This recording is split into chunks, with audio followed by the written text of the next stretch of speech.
Channel पे नए आने वाले दोस्तों से गुजारिश है हमारे चैनल को सब्सक्राइब करें और बेल के आइकन को ज़रूर दबाएं ताकि आने वाली हर नई वीडियो की अपडेट आपको मिलती रहे। बिस्मिल्लाहिर्रहमानिर्रहीम। My name is Mohammad Arsalan. How are you? I hope you will be fine. आज हम लोगों ने फार्मेसी टेक्नीशियन पार्ट 1 से फार्मास्यूटिक का जो चैप्टर चल रहा था, chapter number 1 types of pharmacy, उसकी तीसरी टाइप पढ़नी है फोरेंसिक फार्मेसी क्या है। फोरेंसिक फार्मेसी बेसिकली ऐसी फार्मेसी होती है जो कि ड्रग लॉ के बारे में जो नॉलेज है वो इनके पास होता है। ड्रग लॉ से मुराद ये है कि पाकिस्तान में जो ड्रग के लॉज बने हैं, फॉर एग्जांपल 1976 का लॉ है introduction the manual of drug law, उसके अलावा 1967 है फार्मेसी एक्ट, वो है पंजाब ड्रग रूल 2007 हैं। तो फोरेंसिक फार्मेसी ने बेसिकली ड्रग लॉ के बारे में और जो गवर्नमेंट्स अथॉरिटीज़ होती हैं उनकी ड्यूटीज़ के बारे में इन्होंने आगाही परफॉर्म करनी होती है। अब इसके बेसिकली जो काम है, इसके काम में पहला काम ये भी आ सकता है जो गवर्नमेंट अथॉरिटीज़ हैं उनको उनकी रिस्पॉन्सिबिलिटी का मतलब बताना कि किस तरह से आप लोग काम करेंगे या किस तरह से आप लोग काम कर सकते हैं। दूसरे नंबर पे अगर कोई भी इंडस्ट्री अगर वो मैन्युफैक्चरिंग कर रही है मेडिसिन की, तो चेक करना क्या उसके पास लाइसेंस है कि नहीं है, ये भी फोरेंसिक फार्मेसी का काम है। तीसरे नंबर पे अगर कोई सेल या फिर परचेज़ कर रहा है मेडिसिन को, तो उसकी चेक करना कि इसके पास भी लाइसेंस है कि नहीं है। जो ड्रगें बेची जा रही हैं, क्या वो ड्रग जिस मैन्युफैक्चरिंग से है, क्या वो ड्रगें भी रजिस्टर्ड हैं या वो ड्रग्स भी ऐसे ही उसको बेचा जा रहा है, ये सारा काम जो ये फोरेंसिक फार्मेसी करती है। फोरेंसिक फार्मेसी के बाद आता है जी इसकी चौथी टाइप हॉस्पिटल फार्मेसी।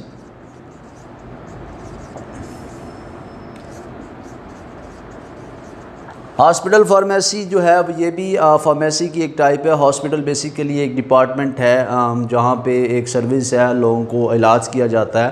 तो हॉस्पिटल के अंदर एक डिपार्टमेंट मज़ीद जो है वो बनाया जाता है फार्मेसी डिपार्टमेंट के नाम से। अब ये फार्मेसी डिपार्टमेंट बेसिकली क्या करता है, ये वहाँ जो पेशेंट्स होते हैं, इन पेशेंट आउट पेशेंट दोनों को इसने मेडिसिन जो है वो प्रोवाइड करनी होती है। जो भी फार्मासिस्ट इस हॉस्पिटल फार्मेसी में काम करेगा उसको हॉस्पिटल फार्मासिस्ट का नाम दे दिया जाता है। वो हॉस्पिटल फार्मासिस्ट वो बंदा होगा जो हॉस्पिटल फार्मेसी पे काम करेगा। इसके बाद सवाल ये पैदा होता है सबसे पहले कि यहीं से हम लोग स्टार्ट करते हैं कि फार्मासिस्ट कौन होता है। तो फार्मासिस्ट जो है वो कोई भी ऐसा शख्स जिसने डी फॉर्म किया वो, यानी कि मैं यहाँ पे इसमें लिखता हूँ कि डी फॉर्म किया हुआ हो। उसके अलावा ये डी फॉर्म जिस कॉलेज या यूनिवर्सिटी से उसने किया हुआ है, वो यूनिवर्सिटी या कॉलेज पाकिस्तान फार्मेसी कौंसल से एफिलिएटेड होना चाहिए। एक ये पॉइंट होगा। उसके बाद इसको जो डी फॉर्म करने के बाद जो रजिस्ट्रेशन सर्टिफिकेट मिलेगा वो प्रोविंशियल फार्मेसी कौंसल की तरफ से इसको वो मिलना चाहिए। अब अगर कोई भी पर्सन है वो शॉर्टकट बताना चाहता है कि वो फार्मासिस्ट है, अब उसके पास प्रूफ क्या होता है। फार्मेसी एक्ट था, फार्मेसी एक्ट 1967, इसका सेक्शन नंबर 24 के रजिस्टर ए के अंदर जिस भी बंदे का नाम है, जिस भी पर्सन का नाम है, वो बंदा क्या है, फार्मासिस्ट है इस एक्ट के तहत। अब उसके बाद बारी आती है कि फार्मेसी असिस्टेंट या फिर फार्मेसी टेक्नीशियन वो कौन है। अब जो फार्मेसी टेक्नीशियन या फार्मेसी असिस्टेंट है, कोई भी ऐसा पर्सन जिसने 2 इयर्स का डिप्लोमा किया हुआ हो, डिप्लोमा वो भी फार्मेसी के अंदर जिसने ये डिप्लोमा किया हुआ होगा, और वो भी सेम इट इज़ जिस तरह ये पाकिस्तान फार्मेसी कौंसल से जो कॉलेज एफिलिएटेड था या जो यूनिवर्सिटी एफिलिएटेड थी उसके थ्रू उसने किया, और बाद में करने के बाद प्रोविंशियल कौंसल ने उसको सर्टिफिकेट जो है वो जारी कर दिया, रजिस्ट्रेशन सर्टिफिकेट जारी कर दिया। ये भी 1967 के फार्मेसी एक्ट के सेक्शन नंबर 24 के रजिस्टर बी में जिस पर्सन का नाम होगा वो बेसिकली क्या होगा, वो फार्मेसी टेक्नीशियन होगा। इसके बाद बात करते हैं जी जो लास्ट पे हमारी रह गई है फार्मेसी की types. Clinical pharmacy. Clinical pharmacy कौन सी होगी? बेसिकली क्लिनिकल फार्मेसी जो है ये मेडिकल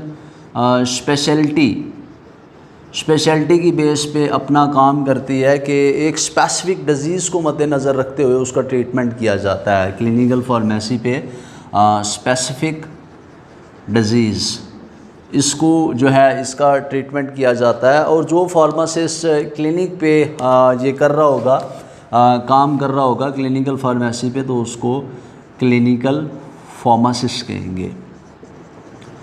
अब उसके बाद बारी आती है कि क्लिनिकल फार्मासिस्ट के एम्स या ऑब्जेक्टिव या उसके काम क्या होंगे। बेसिकली इन्होंने एक स्पेसिफिक डिज़ीज़ का अगर ट्रीटमेंट करना है तो ये इन्हें जो इंफॉर्मेशन है वो मेडिसिन के अंदर काफ़ी होनी चाहिए। इन्हें ड्रग्स के जो हैं एडवर्स ड्रग रिएक्शंस के बारे में मालूमात होनी चाहिए। फार्माकोइकोनॉमिक स्टडी के बारे में पता होना चाहिए।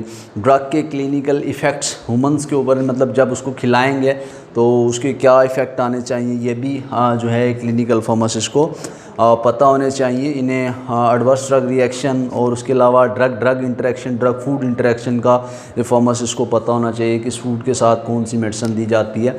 फॉर एग्ज़ाम्पल सिंपली मैं एक दो की एग्ज़ाम्पल देता हूँ कि बेंजोडाइज़ेपिन जो टैबलेट है उसे आप लोग ग्रेप्स के साथ, अंगूरों के साथ नहीं दे सकते। टेट्रासाइक्लिन जो है उसको आप लोग मिल्क के साथ नहीं दे सकते। फूड इंटरेक्शन है।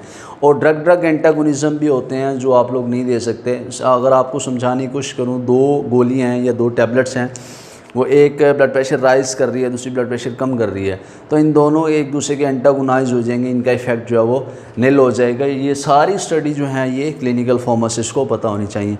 आई होप कि आप लोगों को मेरे लेक्चर पसंद आया होगा। अल्लाह हाफिज़।